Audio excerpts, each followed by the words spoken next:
So I'm going to be talking about the 10 social work competencies that I use in field and how it translates in my field practice. So my field placement is at Adventure Children's Museum, and they have an after-school program. It's called Club Adventure. It's at 10 different schools, elementary schools and middle schools across Richland County and Lexington County. And I go to different schools and observe, and my focus is on children with special behavioral needs that are not being met by the caretakers because they have a very high turnover rate. And so I try to work with the children and the caregivers so that the children's needs are met and that they're not being disciplined for behavior that is considered bad because they really can't help it. So for competency 1, which is identify as a professional social worker and conduct myself accordingly, I always try to dress the same way as my supervisor dresses, even though other people that work there wear like t-shirts or jeans. I always try to dress in a professional way, not only because that's what my supervisor does, but also because I want people to see me as a professional and not just a student. And I also attend the operational meetings that they have. I familiarize myself with the policies and procedures at Club Adventure with the after-school programs. And so those should help me in my career to be a professional social worker. So fortunately for me, my field placement does not have many ethical dilemmas, and I'm very thankful for that. But biases, probably about the children and how they should be behaving, because personally I've never been in charge of children with behavioral issues. And so in that situation, it's easy to think, oh, these kids should be behaving better, but these children really just have trouble with behaving in the normal way that people want children to behave. And so I had to keep that in mind. And any other ethical problems, maybe a staff member at Club Adventure not following an exact policy and me wondering if I should talk to them about it or just ignore it. So just things like that. So for critical thinking to inform and communicate professional judgments, obviously I'm not an expert at children behavior and development, so I take advantage of UIC's database and their research articles, and even the School of Medicine's research database, and try to read the most recent scholarly articles about children's development and behavior and the best interventions for these children who do have behavioral issues.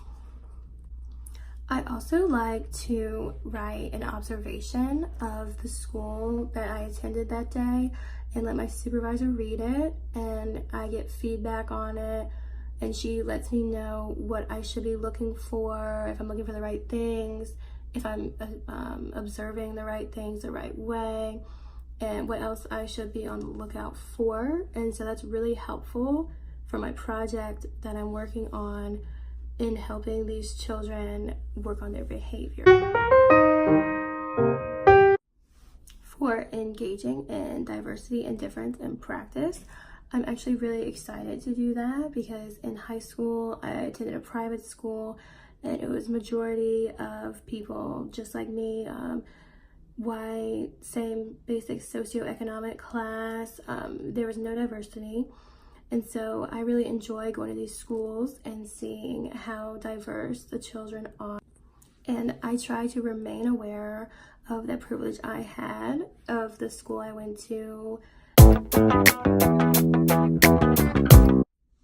So for advancing human rights, my supervisor and I actually attend this group. It's called the Inclusive Health Coalition, and it's this group of very intelligent people, and they go to various places where people with disabilities may have some difficulty in using the facilities, such as a gym or a grocery store. And so what this coalition does is they try to make it more accessible for people, say in wheelchairs, or people with a hearing impairment or a sight impairment. And we work with them to help advance the rights of people with disabilities so that they can enjoy all the facilities and buildings that people without disabilities also use. I will also attend next year Advocacy Day for Access and Independence and Disability Advocacy Day to help advocate for those individuals with disabilities.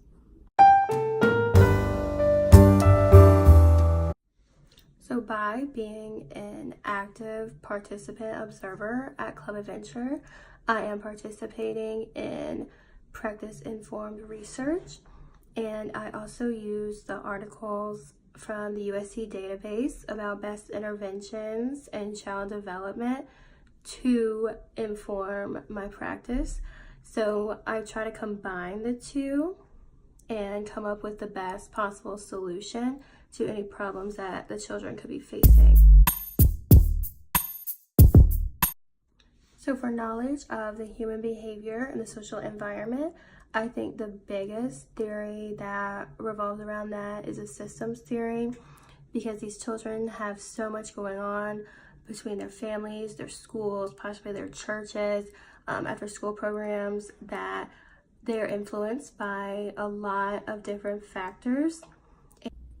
So I try to keep that in mind, and I keep in mind what I learned in my human behavior and the social environment classes about the different developmental theories and how the children should be developing.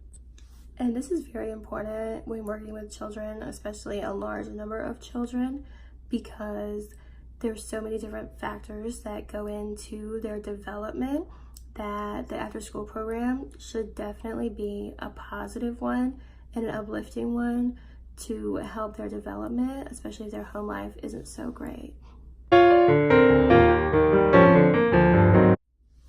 So for engaging in policy practice, my supervisor and I both strive to make adventure more accessible to children with disabilities, and that includes Club Adventure, the after-school program. And so my main goal is for the children with different behavioral needs that they feel just as included and just as welcome as the other children, without feeling as if they're constantly being punished or disciplined or told to be quiet or be still, because it could be very hard for them to do those things. We also work very closely with the director of Club Adventure and let her know if the policy needs a little changing or a little revision to help accommodate these children with special behavioral needs. For responding to contexts that shape practice, it is very important to remain aware of what's going on in the environment that the children are in, whether it be like pop culture or TV, movies, social media, anything that's going around, even technology, because some of it could be harmful. For example, some children that had laptops at Club Adventure and they were looking at something they were not supposed to be looking at. And so we need to figure out how they know how to look at that and how we can best intervene so that it doesn't happen again. So for engaging the client, I try to use empathy and meet the children where they are and hear their side of it and the other children's side of it. If there's a conflict or something, I hear both children's side of it before I even say anything. And for assessment, I take note of what the research says is the best strategy for intervening with children, and I try it, and if it works, I keep track of that. If it doesn't work, I try to figure out why, but I just typically try it maybe one more time and then I wouldn't try it again. And so for intervention, I always try to either kneel down or squat or sit so that I'm eye level with the child so that they feel more comfortable talking with me. And I try to use language that they would understand, sound excited about whatever they're doing. And finally, for evaluation, I try to look at how the other staff members interact with the children and how that compares to the research I've done and the assessments that I've personally done, and try to see what works best and work with them to help them also learn what works best.